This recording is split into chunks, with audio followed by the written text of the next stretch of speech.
Hola a todos, soy Andrés Felipe Flores y bienvenidos a un nuevo video de Al día con las guías en tutorías Medicina Interna. En este caso vamos a hacer un resumen ejecutivo de menos de 20 minutos de lo que tienes que saber sobre la nueva guía de la GOLD 2023. Recuerda que si quieres apoyar este tipo de contenido puedes suscribirte, dejar un like y darle a la campanita. Adicionalmente te invito a seguirme en mi Instagram personal @andresf.med, por donde estoy empezando a compartir con ustedes muchísimo contenido académico y me harías un favor enorme al seguirme y apoyarme en esta cuenta. Por otro lado, te invito a adquirir mi diplomado de medicina interna que ya está disponible en la plataforma de medilearners.com. No siendo más, vamos adelante con el video.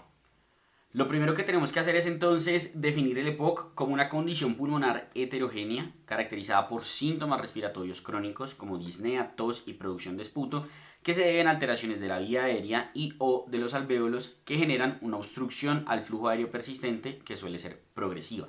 Es muy prevalente, de las 3 principales causas de muerte a nivel mundial, y es una enfermedad que además de todo es prevenible y tratable, pero que debido a que la diagnosticamos mal o la diagnosticamos de forma tardía, usualmente tiene estos desenlaces y estas cifras tan adversas para nosotros. Básicamente, ¿qué ocurre? El desarrollo normal de nosotros es que tenemos un pico en la función pulmonar hacia los 25 años y después una declinación progresiva de la misma. Los pacientes con EPOC tienen alteraciones sea en el desarrollo o en esa declinación funcional.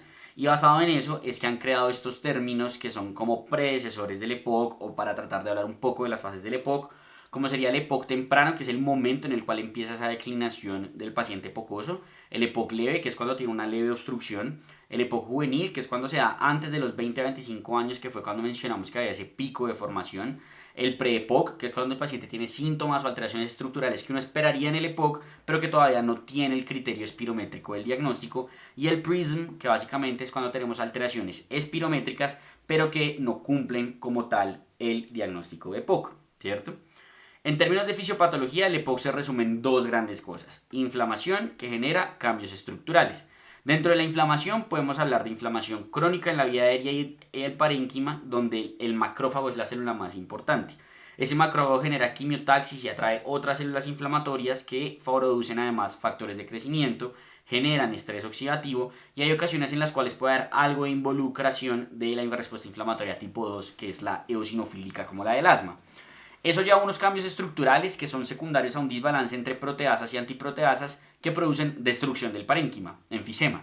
Y este aumento en los factores de crecimiento va a producir fibrosis, y esto todo va a favorecer la obstrucción. La presentación clínica va a ser una disnea que es progresiva, empeora con el ejercicio y es persistente.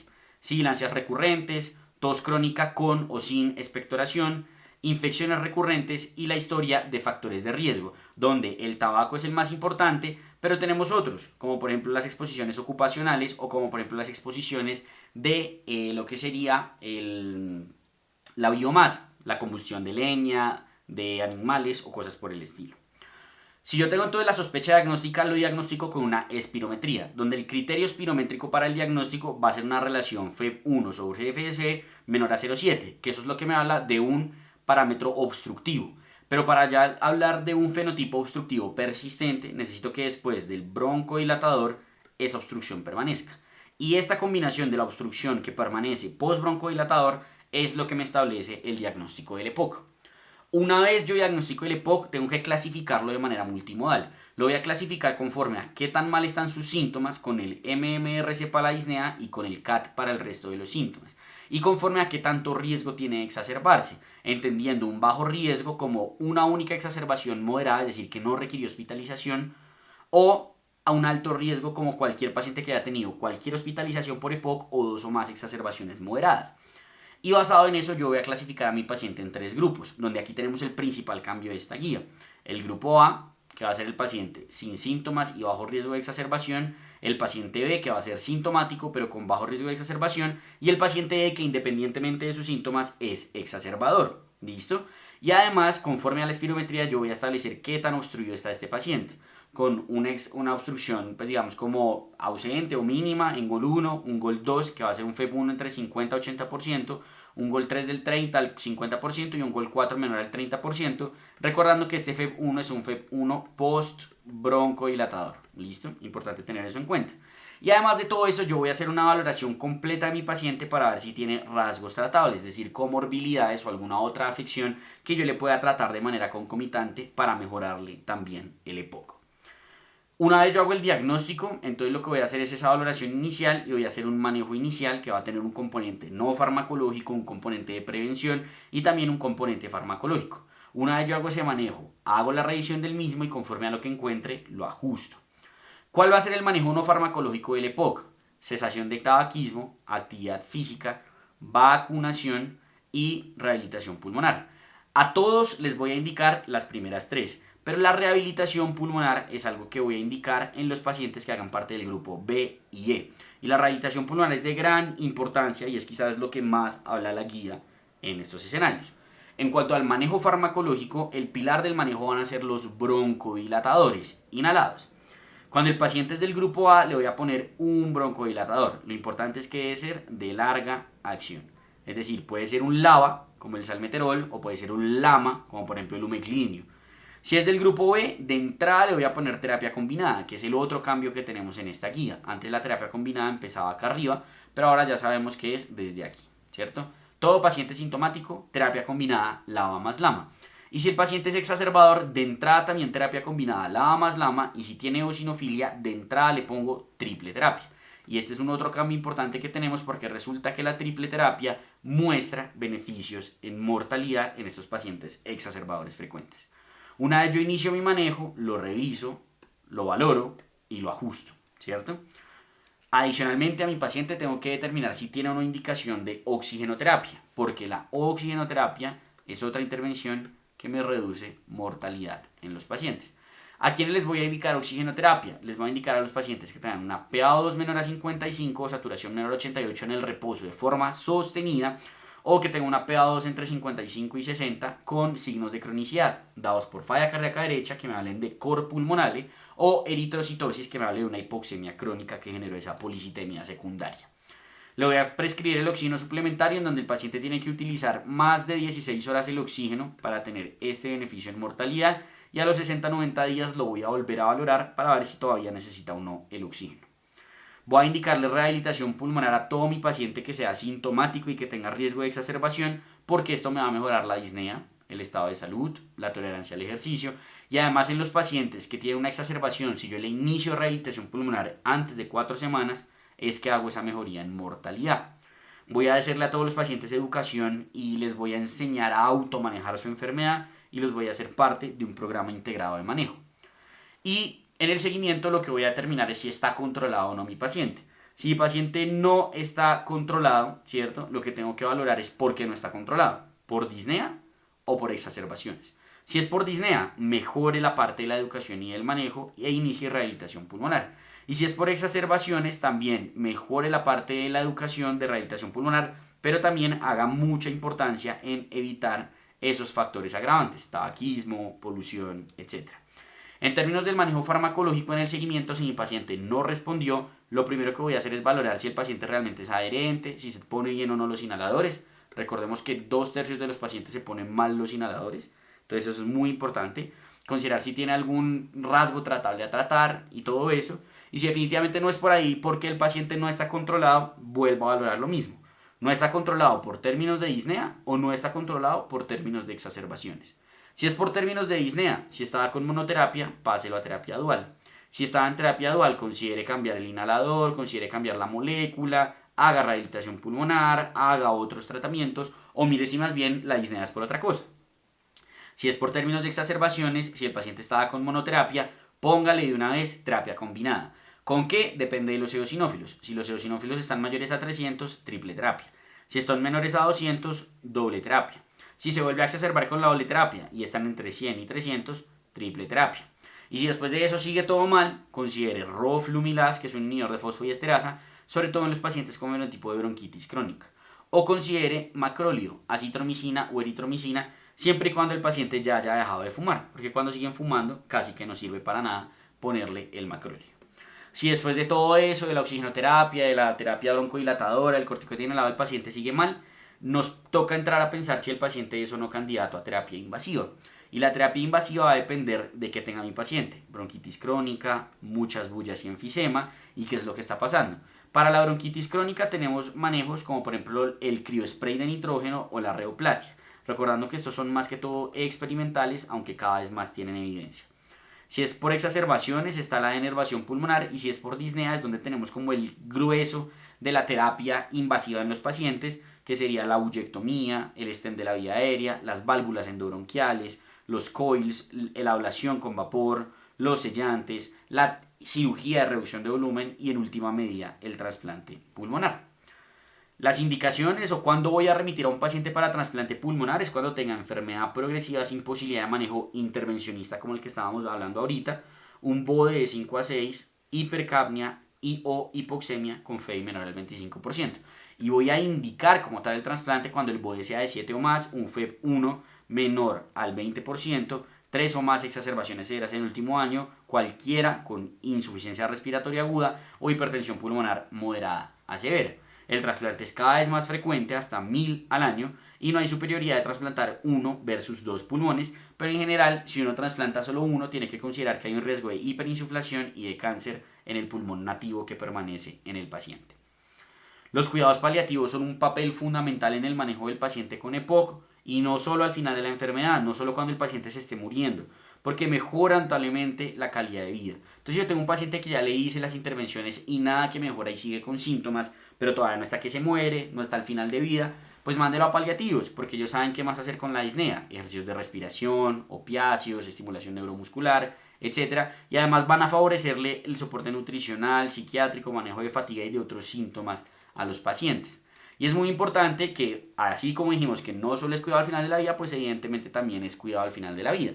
Y al final de la vida no solo es la disnea terminal, son muchas otras cosas que tenemos que mejorar en el paciente. Y es muy importante desde el inicio y de manera temprana, por eso también sirve mandarlos de forma temprana a paliativos, o uno como especialista de interna o de neumología debería hacerlo. Y es hablar con los pacientes y decirles, oiga, la enfermedad que usted tiene no es una enfermedad tranqui, el EPOC tiene sus consideraciones, y si usted se exacerba y se hospitaliza, a 5 años su mortalidad es del 50%. Entonces, ¿qué quiere que hagamos si usted se exacerba? Intubación, no intubación, reanimación, no reanimación, etc. Y es muy importante tener en mente que de lo que yo hago realmente va a impactar en la mortalidad, porque el resto, casi todo lo que hemos mencionado, impacta en síntomas, en calidad de vida, pero son contadas las intervenciones en EPOC que impactan en mortalidad. En términos farmacológicos, de hecho, vea que solo es la triple terapia, y eso es nuevo, eso es del 2019 con estos dos estudios del IMPACT y el ETHOS. Entonces, ¿qué más podemos hacer en lo farmacológico? Cesación de tabaquismo es quizá la que tiene más evidencia. Rehabilitación pulmonar, como les dije, de forma temprana.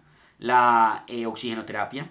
La ventilación mecánica no invasiva, sobre todo en el paciente post-exacerbación que tiene hipercapnia persistente, es donde más ayuda. Y teóricamente también la cirugía de reducción de volumen. Y para terminar este breve recuento de lo que sería la guía de la GOLD, exacerbación. ¿Cómo la defino? Como un aumento agudo en menos de 14 días de disnea y o tos y esputo que se acompaña de taquicardia o taquipnea con inflamación local y o sistémica. ¿A qué se va a ver la exacerbación? A infecciones, sobre todo virales, a polución o a otras infecciones en la vía aérea, y siempre se deben considerar diferenciales. ¿Cómo voy a hacer esta valoración diagnóstica del paciente que se exacerba? Número 1, una historia clínica completa. Número 2, determinar qué tan severos son los síntomas y qué signos me pueden orientar a esto. Número 3, valorar adecuadamente los paraclínicos iniciales, donde se incluyen gases arteriales, PCR, laboratorios de ingreso y pulsioximetría. Y establecer la causa de la exacerbación y hacer el manejo de la misma. Cuando yo determino que mi paciente tiene una exacerbación, la clasifico. Leve, cuando solo requiere inhaladores; moderada, cuando requiere inhaladores más antibiótico y o corticoides orales; y severa, cuando se hospitaliza o visita urgencias. Si yo lo hospitalizo, es decir, si es una exacerbación severa, además yo tengo que clasificarla en sin insuficiencia respiratoria, que es el paciente que está melo, por decirlo de alguna manera, respiratoria menor a 24, cardíaca menor a 95, sin músculos accesorios, sin alteración del estado de la conciencia, Venturi menor al 35% y sin hipercapnia. Pero si tiene insuficiencia respiratoria, la clasifico en no fatal o fatal, dependiendo de si tiene alteración del estado de la conciencia, músculos accesorios, Venturi mayor a 50, acidemia, el grado de hipercapnia, etc. Aquí está el manejo de entrada que hago la valoración, administro oxigenoterapia, inicio broncodilatadores, inicio corticoides sistémicos, ya vamos a hablar de eso, determino si necesita unos antibióticos, determino si necesita una ventilación mecánica no invasiva, le manejo comorbilidades y le inicio tromboprofilaxis. Entonces, ¿cómo le voy a hacer el manejo de los broncodilatadores? El manejo va a ser con broncodilatadores de corta acción para alivio sintomático, no hay preferencia por ningún método de inhalación, y la recomendación que da la GOLD es 2 puffs cada hora por 4 horas y luego según respuesta. Y es muy importante que el paciente se exacerbe, no es igual a quitarle los inhaladores de larga acción. Se los tengo que dejar y lo tengo que sacar con inhaladores de corta acción. No tiene sentido manejar un paciente hospitalizado con EPOC solo con inhaladores de corta acción. Y si no los tenía, pues se los inicio. Y también miro todo. Si solo está con LAMA, pues le pongo LAVA-LAMA. Y si tiene eosinofilia, LAVA-LAMA ICS. ¿Listo? Los corticoides sistémicos se van a utilizar en todos los pacientes que se hospitalizan con exacerbación de EPOC, ya que disminuyen el tiempo de recuperación, mejoran FEV1 y mejoran oxigenación. ¿Cómo se administran? 40 miligramos de prednisolona oral por 5 días o el equivalente en dosis endovenosa de metilprednisolona. No hay evidencia de que más días sea mejor, incluso puede ser peor, y existen estudios que dicen que de pronto la budesonida inhalada solamente podría ser suficiente, pero falta para eso. Hay un pero acá importante y es que los corticoides sistémicos aumentan los riesgos de infecciones. Entonces están tratando de caracterizar a quienes sí y a quienes no. Parece que los que más tienen eosinofilia son los que más se beneficiarían, pero eso todavía falta ahondar un poquito más y fenotipificar bien a estos pacientes para determinar quiénes realmente se beneficiarían o no del manejo con corticoides sistémicos. Pero por ahora todos los que se hospitalizan. Los antibióticos no se van a administrar de rutina, pero es importante saber a quiénes ponérselos. Aquí lo que más me va a servir es la purulencia del esputo, porque tiene una sensibilidad del 94% y especificidad del 52%. Algunos hablan de la posibilidad de utilizar la PCR, por ejemplo la guía de la NICE habla de una PCR mayor a 30 para iniciar antibiótico, toca ver, y la procalcitonina sí definitivamente no sirve. Entonces, ¿cuáles son las indicaciones que me da la GOLD? Todo paciente con aumento en purulencia del esputo y todo paciente con requerimiento de soporte ventilatorio le pongo antibiótico. ¿Cuál antibiótico? No está muy claro, pero en general sería ampicilva más macrolido en mi opinión. ¿A quiénes les voy a poner ventilación mecánica no invasiva? La que siempre se tienen que acordar es paciente con hipercapnia y con acidemia, pH menor a 7.35. También al paciente que tenga dificultad respiratoria o hipoxemia que no responda con la terapia inicial no invasiva. ¿Por qué no invasiva? Porque la no invasiva es lo mejor que le pueden ofrecer a ese paciente. Mientras que la ventilación mecánica invasiva en estos pacientes les suele pegar muy duro, es muy difícil extubar a un paciente con EPOC y les deteriora notablemente el pronóstico de una exacerbación cuando llegan a requerir ventilación mecánica invasiva. Si no tienen indicación de ventilación mecánica invasiva o no invasiva, lo que uno tiene que hacer es ponerles oxigenoterapia si están desaturados, que es lo más común.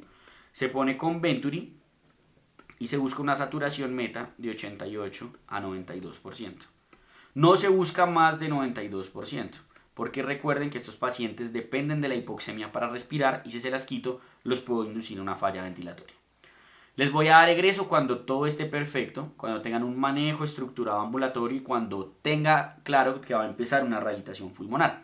Y le voy a hacer seguimiento al mes y a los 3 meses para ver cómo va todo. ¿Listo?